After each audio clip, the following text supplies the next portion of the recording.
China রানী পাল। China রানী পাল। আমরা এখন Mrs China রানী পালের সাথে একটু কথা বলবো। আপনি এই শিল্পের সাথে কতদিন ধরে জড়িত? আমি বিয়ের পরই বিয়ের 18 বছর ধরে আপনি এই কারুশিল্পের সাথে জড়িত। আপনারা কি ধরনের পণ্য তৈরি করেন? এই যে শুধু দইয়ের পাতিল। এই যে দেখতে পাচ্ছেন, এই যে দইয়ের পাতিলগুলো, এটা আসলে কুটির শিল্পের মতো। উনি ঘরে বসে অন্য দৈনন্দিন কাজের ফাঁকে ফাঁকে এই দইয়ের হাঁড়িগুলো তৈরি করছেন। তো প্রতিদিন কি পরিমাণ দইয়ের হাঁড়ি তৈরি করেন? 1.5 থেকে 200 আর কি বানানো। প্রতিদিন 1.5 থেকে 200 একজনে?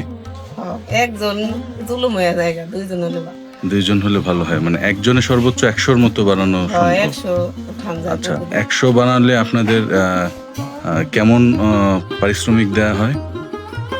100 বানাইলে ওই আমাকে ধরা আছে, মহাজন ধরা আছে। 100 বানাইলে আর কি 1200 টাকা, 1200 টাকা সব। ও, 100 দইয়ের হাঁড়ি আপনারা সম্পূর্ণরূপে প্রস্তুত করে একদম পুড়িয়ে লাল রঙের, যে রং করা, মানে লাল কালার, পোড়ানোর পরে তো লাল হয়ে যায়, সেই পর্যায়ে নিয়ে যেতে ওইটাই তো লাস্ট স্টেজ। 1000 বানাই। আচ্ছা, 1000-এর কন্ট্রাক্ট থাকে, সেক্ষেত্রে 12,000 টাকা ওনারা পারিশ্রমিক পায় সম্পূর্ণ পণ্যটি ডেলিভারি উপযুক্ত করে তৈরি করে দেয়া পর্যন্ত।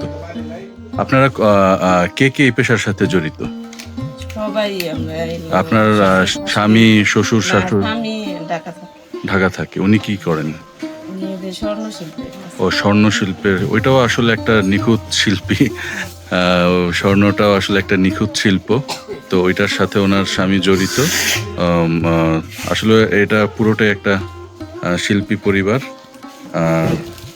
ওনার স্বামী স্বর্ণ তৈরির শিল্পী হিসাবে পরিচিত এবং ওনারা এই মৃৎশিল্পের সাথে জড়িত।